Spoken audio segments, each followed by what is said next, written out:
Assalamualaikum warahmatullahi wabarakatuh, pembelajar Indonesia. Kali ini kita masuk ke materi kaidah pencacahan. Akan saya bagi dua, ini adalah bagian pertama. Teman-teman pembelajar, kaidah pencacahan itu merupakan cara menghitung berapa susunan yang mungkin terjadi. Yang mungkin terjadi dari suatu permasalahan, kalau di bahasa matematika namanya percobaan atau kejadian. Maka ada beberapa cara yang digunakan orang untuk mencacah banyaknya susunan tadi. Bisa memakai yang namanya diagram panah atau diagram alir. Ada yang menggunakan diagram pohon. Ada yang menggunakan tabel kontingensi. Ada yang menggunakan metode perkalian. Nanti di sini akan kita kenalkan yang namanya filling slot. Filling slot. Terus nanti ada permutasi, ada kombinasi. Sampai filling slot akan saya jadikan part 1, permutasi kombinasi, nanti di part 2. Jadi di part 2. Oke.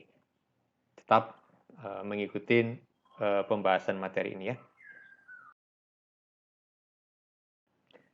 Pada bagian pertama akan saya sampaikan bagaimana kita mencari banyak susunan dengan diagram panah. Ya, diagram panah. Misalkan saya berikan sebuah problem. Seseorang akan bepergian dari Bontang. Dari Bontang ya. Ini Bontang. Akan ke Balikpapan. Akan ke Balikpapan. Tapi harus melalui Samarinda. Harus melalui Samarinda. Di sini ada Samarinda.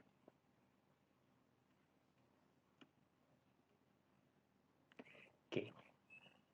Dari Bontang menuju Samarinda dapat ditempuh dengan 3 cara. Bisa darat, bisa laut. Jadi zaman dulu kita bisa melalui laut gitu ya, dan sungai untuk menuju Samarinda, dan dari udara. Dan dari udara. Karena di Samarinda yang dulu ada bandara kecil, ya, Temindung namanya. Nah, jalan darat, laut, dan udara berarti ada 3 cara yang bisa dilakukan dari Bontang ke Samarinda. Cara pertama, via darat. 1. Cara kedua, via laut. Cara kedua. Via ketiga, cara pakai udara. 3 ini pakai udara. Bontang ke Samarinda memakai jalur udara. Kemudian dari Samarinda ke Balikpapan, katakanlah hanya bisa ditempuh dengan 2 cara, yaitu darat dan udara. Oke, darat dan udara. Maka sebutlah yang melalui darat. Ini saya sebutkan sebagai cara yang keempat, karena ini sudah 3. Kemudian dari Samarinda menuju Balikpapan dengan cara udara, saya sebut sebagai cara yang kelima. Maka ada berapa cara orang melakukan perjalanan dari Bontang menuju Balikpapan melalui Samarinda. Maka lihatlah, bisa jadi orang itu dari Bontang ke Samarinda melalui darat. Oke, kemudian dilanjutkan darat lagi, maka sampai Balikpapan. Kemudian yang kedua bisa aja darat, kemudian dari Samarinda ke Balikpapan naik udara, via udara. Nah, begitu pula kalau dari Bontang ke Samarinda lewat laut. Kemudian ke Balikpapannya lewat darat. Lewat laut, kemudian ke Balikpapannya lewat udara. Atau dari Bontang Samarinda via udara, tapi Samarinda ke Balikpapannya darat. Kemudian yang terakhir dari Bontang Samarinda via udara, tapi lanjut lagi ke Balikpapan via udara lagi. Maka ada berapa cara? Ada 1, 2, 3, 4, 5, 6. Ada 6 cara yang bisa dilakukan orang dengan kondisi permasalahan seperti ini. Ya, oke. Sekarang saya bahaskan bagaimana menyelesaikan masalah dengan kaidah pencacahan secara diagram pohon. Diagram pohon. Sebutlah ada 4 siswa. A, B, C, D. Dari keempat siswa akan dipilih menjadi ketua, sekretaris, bendahara. Nah, tentu tidak ada jabatan yang rangkap. Artinya kalau ketua ya ketua saja, tidak mungkin dia juga menjadi sekretaris atau bendahara dan sebagainya. Tapi ketua, ketua saja, sekretaris, sekretaris saja, bendahara, bendahara saja. Maka pertanyaannya, ada berapa susunan kepanitiaan yang bisa dibuat? Oke. Maka orang bisa melakukan dengan diagram pohon. Lihat diagram pohonnya, lihat diagram pohonnya. Misalkan, ketuanya adalah A. Ketuanya adalah A misalkan. Maka ini ketua ya, ketua. Oke. Maka sekretarisnya bisa B, bisa C, bisa D. Maka sekretarisnya bisa B, bisa C, bisa D. Oke. Nah, andai kan ketuanya A, sekretarisnya B, maka bendaharanya bisa C, bisa D. Ini bendahara. Bendahara. Kalau ketuanya A, sekretarisnya C, maka bendaharanya bisa B, bisa D.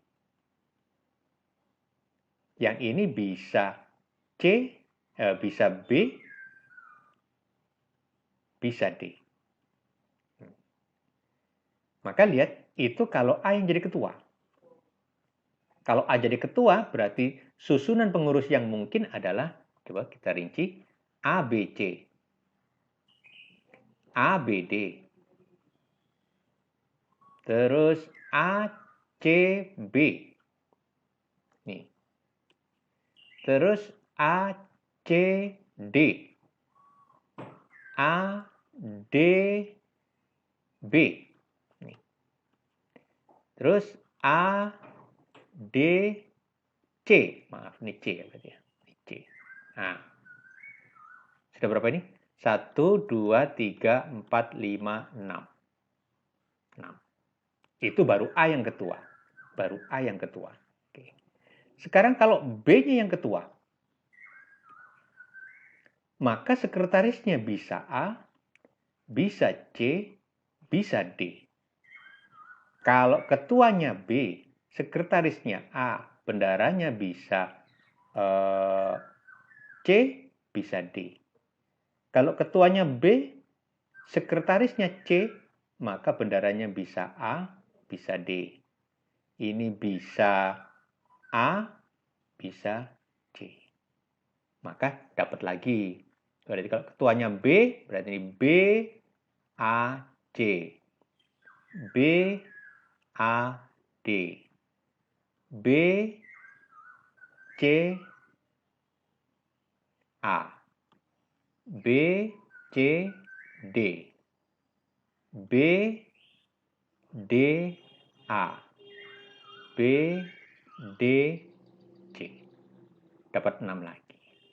Sekarang, C juga mungkin bisa jadi ketua. Maka dengan diagram yang sama, kita akan peroleh C.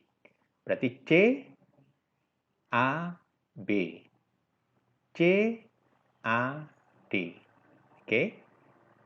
C, sekarang sekretarisnya B, B, A. C, B, D. Sekarang sekretarisnya yang D. C, D, A. C, D, B. Oke.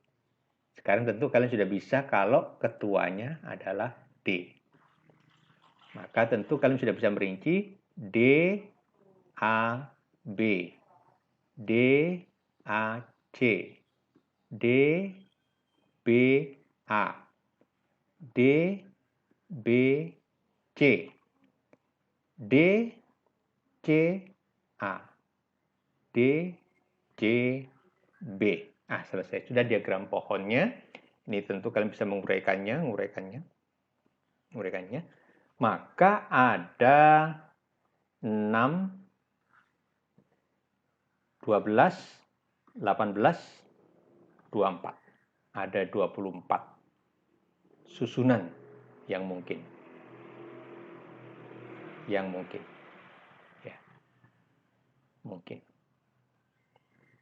Seperti itu diagram pohon konsepnya.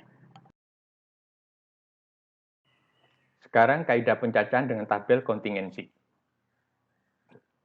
Misalkan ada kasus begini, ada sebuah uang logam dan dadu dilempar undi. Lempar undi itu artinya acak. Acak, kita nggak bisa memilih. Secara bersamaan. Ada berapa hasil kemungkinan yang terjadi. Maka orang biasanya lebih suka memakai tabel kontingensi. Lihat baik-baik. Tabel kontingensi terserah nanti kalian membuat vertikal horizontalnya. Gitu ya. Saya membuat yang untuk kolomnya adalah dadu. Untuk uang logamnya yang baris. Uang logam berarti ada dua sisi, dominan angka, dominan gambar. Gitu ya. Kemudian untuk dadu tentu mata 1, mata 2, mata 3, mata 4, mata 5, mata 6. Oke, maka uang logam dan dadu dilempar undi secara bersamaan, bisa jadi pada uang logam muncul angka, dadunya muncul mata 1. Bisa jadi uang logam muncul angka pada dadu mata 2. Angka mata 3. Angka mata 4. Angka mata 5. Angka mata 6. Terus sama ini gambar, dominan gambar. Ini, dadunya mata 1. Terus sampai pada uang logam dominan gambar, pada dadu muncul mata 6. Oke, maka dengan menghitung sederhana kita mendapatkan 12 hasil yang mungkin.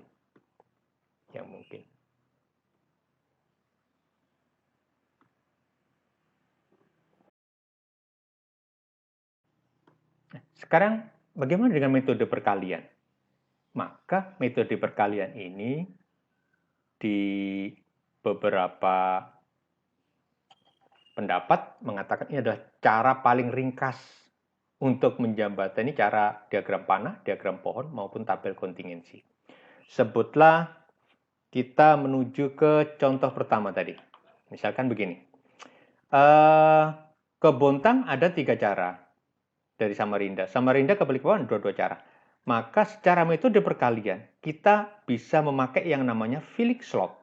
Filling slot. Berarti harus kita siapkan slotnya. Ini adalah slot pertama. Ini slot pertama. Ini slot pertama. Ini adalah slot kedua. Ini slot kedua. Slot pertama ada 3 kemungkinan. Slot kedua ada 2 kemungkinan. Maka total caranya adalah 3 kali 2, 6 cara. Maka lihatlah hasilnya identik dengan yang ini. Kemudian, untuk contoh yang kedua. Lihat baik-baik. Jabatannya adalah ada 3 bagian, berarti kita perlu siapkan 3 slot. Kita perlu siapkan 3 slot. 1, 3. Oke, ketua, sekretaris, ini bendahara. Oke. Maka lihat, orangnya ada 4. A, B, C, D. Maka yang berpeluang jadi ketua adalah ada 4 orang. Begitu satu sudah terpilih, sebutlah A misalkan. Maka yang berpeluang menjadi sekretaris adalah tinggal B, C, sama D. Tinggal 3 orang. Begitu B sudah terpilih, B sudah terpilih, maka yang berpeluang menjadi bendahara tinggal C sama D. Berarti ada 2 kemungkinan. Maka 4 kali 3 kali 2 adalah 24. Identik. Untuk contoh yang ketiga.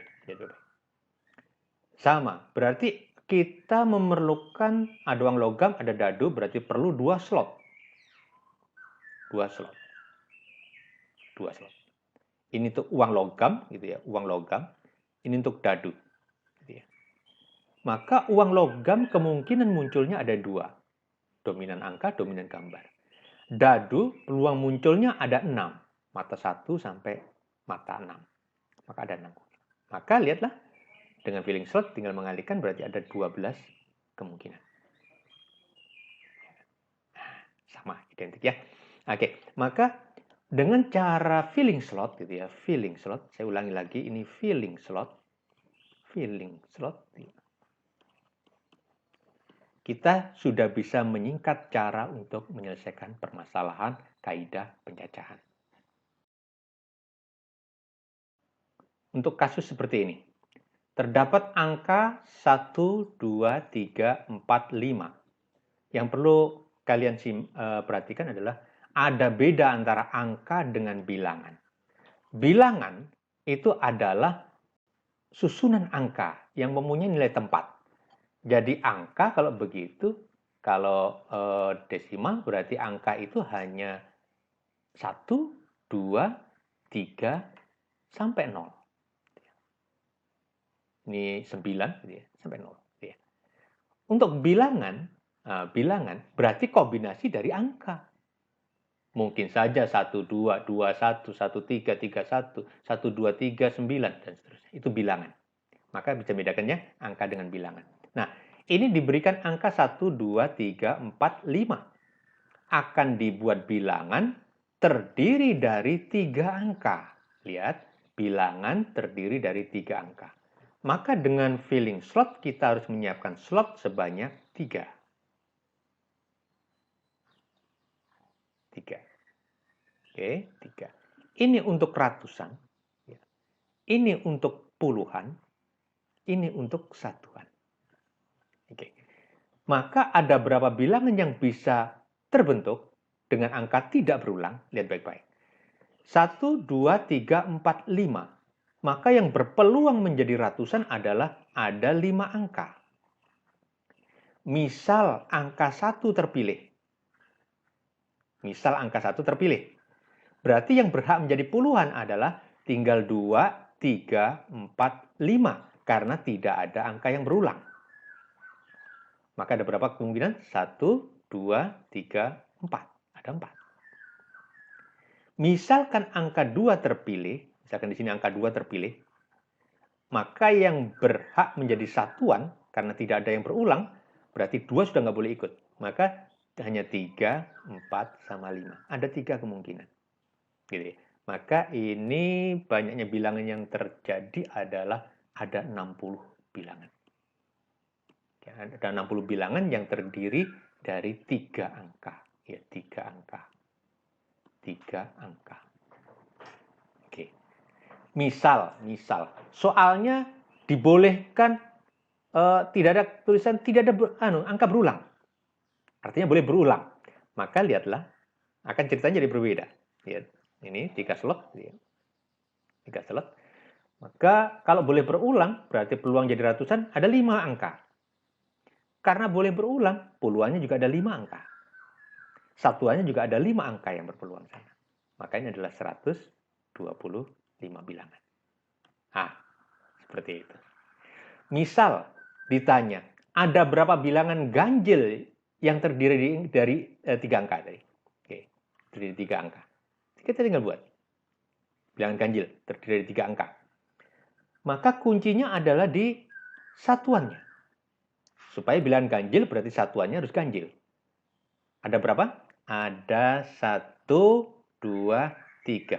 Ada 3 angka yang di sini. Ada 3 kemungkinan angka yang bisa diletakkan di sini. Misalkan tidak boleh berulang. Misalkan di sini angka 1 yang terpilih. Maka yang berhak menjadi puluhan atau ratusan, terserah dari mulai dari mana.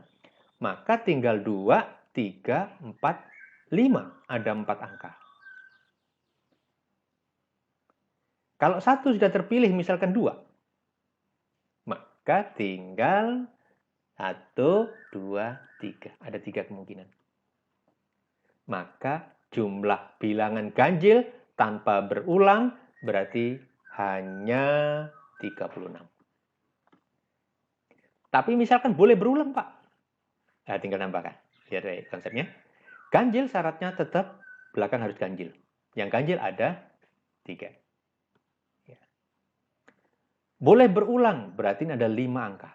Di sini ada 5 angka. Gitu ya. Maka ada 75 bilangan ganjil dengan angka boleh berulang. Seperti itu. Pembelajar Indonesia.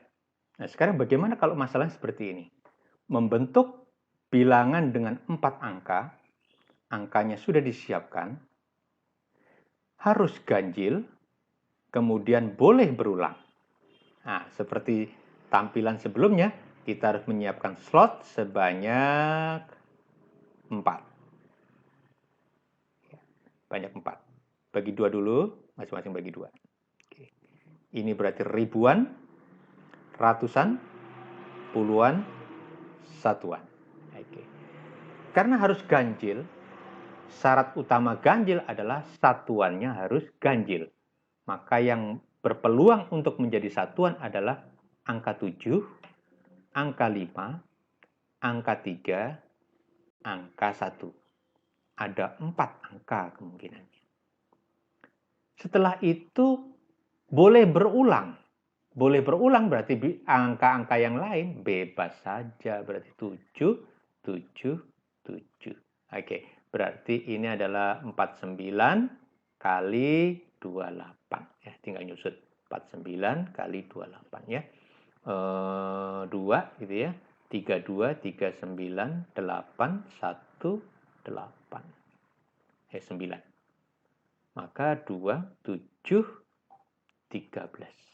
Berarti 1372 bilangan ganjil dengan angka boleh berulang. Nah, misalkan ada sebuah provider telekomunikasi misalkan. Angkanya harus 0, 8, 1, 2, 5, 6, 7, 8, 9, 10, 11. Ada berapa nomor sambungan yang bisa dibuat? Oke, maka ini sudah statis. Berarti kita perlu berapa slot ini? Perlu 11 slot ya. Oke. 1, 2, 3, 4, 5, 6, 7, 8, 9, 10, 11. Oke. Maka lihat depannya harus 0, berarti satu kemungkinan. Angka kedua harus 8, berarti satu kemungkinan. Satu kemungkinan, satu kemungkinan. Yang ini semua kemungkinan, berarti 10 angka. 10 angka, nomor HP kan boleh berulang. 10 angka, 10 angka, 10 angka, 10 angka. Maka yang bisa dibuat adalah berapa sambungan, berapa nomor sambungan ini? 10, 1, 2, 3, 4, 5, 6, 7. Berarti 10 pangkat 7 sambungan. Ya, berarti 10 pangkat 7 itu 10 juta. 10 juta sambungan. Oke.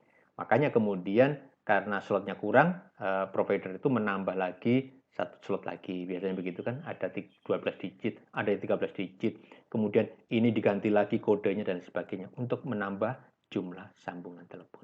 Ya. Pembelajar Indonesia. Sekarang soal ada berapa banyak bilangan yang berbeda. Bilangan berbeda ya, bilangan berbeda. Antara 550 dengan 700. Dengan angka-angka penyusun seperti ini. Nah, maka lihat metodenya. Lihat metodenya. Bilangan antara 550 sampai 700 itu sudah pasti 3 digit. Berarti memerlukan 3 angka. Tidak mungkin 2, tidak mungkin 4. Perlu 3 slot. Maka kondisinya ini tidak dimulai dengan angka yang bagus. Ya. Dimulai dari 550, antara berarti lebih dari. Maka kita coba bilangan yang lebih dari 550 sampai sebelum 600. Sampai sebelum 600. Sampai sebelum 600. 600. Nah, karena setelah 600 sampai 700 kita bisa dengan mudah atur. Oke, ini karena ada 50-nya nih. Maka lihat, bilangan yang lebih dari 550, tapi kurang dari 600, pasti ratusannya harus 5. Berarti satu kemungkinan. Nah, oke. Karena boleh berulang, 5 bisa dipakai lagi. 5 bisa dipakai lagi, berarti yang lebih dari 550, puluhannya harus mungkin 5, mungkin 6, mungkin 7. Ada 3 kemungkinan. Oke, kemudian ini pasti. Kalau ini 5 dengan sembarang angka di sini, pasti lebih dari 550, kurang dari 600. Maka yang menjadi satuan adalah bisa 2, bisa 3, bisa 4, 5, 6, 7. Ada 6 angka. Berarti ada 18 bilangan dengan angka ini yang lebih dari 550, kurang dari 600. Nah, sekarang baru kita bicara antara 600 sampai kurang dari 700. Maka tentu harus 3 digit. Oke. Nah, lebih dari 600 berarti ratusannya harus 6. Harus 6. Gitu ya. Nggak boleh 5, nggak boleh 7. Gitu ya. Harus 6. Berarti satu kemungkinan. Nah, kemudian yang menjadi puluhannya adalah, jadi bebas ya, bisa 2, bisa 3, bisa 4, bisa 5, bisa 6, bisa 7. Ada 6 kemungkinan. Yang menjadi satuan, karena boleh berulang, juga ada 6 angka yang bisa. Maka ini 36. Total bilangan antara 550 sampai 700 dengan angka yang sudah disediakan ini adalah 54 bilangan.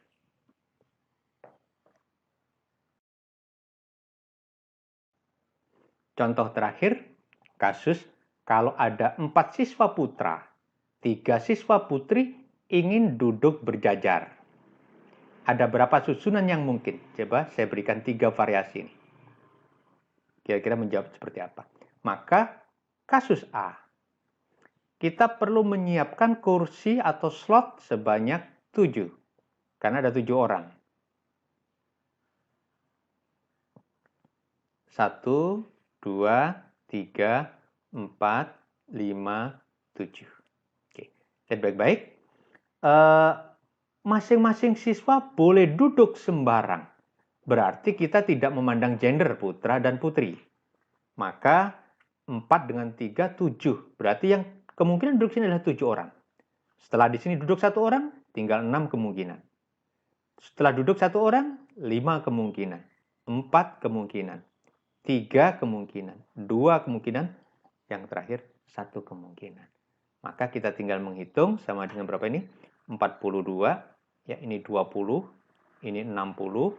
Ini 120. 42 kali 120. 42 kali 120. 4, 8, 2, 4, 4, 5, berarti 5040. 5040. Ya. 5040 susunan yang mungkin. Ada susunan yang mungkin. Jadi kalau dibolak-balik, sembarang susunan, ada 5040 susunan. Coba lihat. Oke.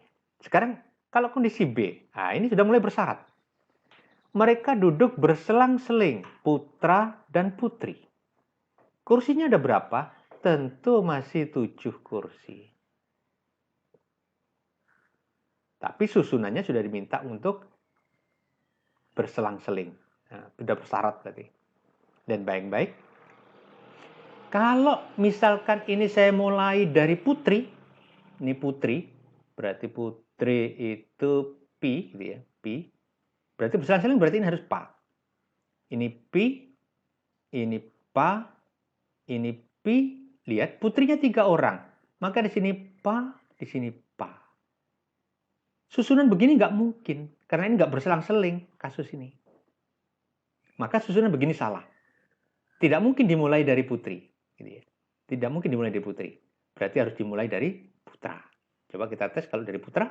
Berarti putra, putri, putra, putri, putra, putri, putra. Coba lihat berselang-seling. Maka kita sudah mendudukkan putranya dulu. Putranya ada 4. Berarti sini ada 4 kemungkinan yang bisa duduk sini. Begitu 1 sudah duduk, 3-nya berpeluang duduk sini. Begitu 1 sudah duduk, 2-nya berpeluang duduk sini. Begitu 1 sudah duduk, terpaksa yang 1 duduk sini. Kemudian yang putri. Yang putri ada 3. Kita susun sini 3 kemungkinan. Begitu 1 sudah duduk, tinggal 2 kemungkinan. Begitu 1 sudah duduk, tinggal 1 kemungkinan. Maka ada berapa susunan yang mungkin? Berarti 4 kali 3, 12. 12 kali 3, ini 12 ya. 12 kali 3, 36. 36 kali 2, 72. 72 kali 2 adalah 144 susunan yang mungkin. Coba lihat, jauh sekali kalau sudah bersyarat. Nah, yang ketiga bersyarat juga. Oke, tetap 7 kursi. Tetap 7 kursi. 1, 2, 3, 4, 5, 7. Oke. Yang putra duduk di pinggir. Yang tengah bebas. Berarti ini harus putra, gitu ya. Harus putra, harus putra. Yang di sini adalah bebas. Ya, bebas. Harus putra, harus putra. Putra sebagai pengapit. Maka pengapit kiri ada 4 putra kemungkinannya. Begitu 1 sudah duduk, di sini tinggal 3. Begitu 1 duduk, tinggal 2. 2 ini bertambah dengan yang putri 3, gitu ya. Berarti 5 untuk memperebutkan 5 kursi ini. Berarti ini ada 5 kemungkinan. 1 sudah duduk tinggal 4, 1 sudah duduk tinggal 3, tinggal 2, tinggal 1. Maka hasilnya adalah berapa ini? 20 kali 12 kali 6 ya. Berarti ini 72 kali 2 1440. Ya. 240 kali 6 ya. Berarti ini 04214. Nah, betul. 1440 susunan yang mungkin.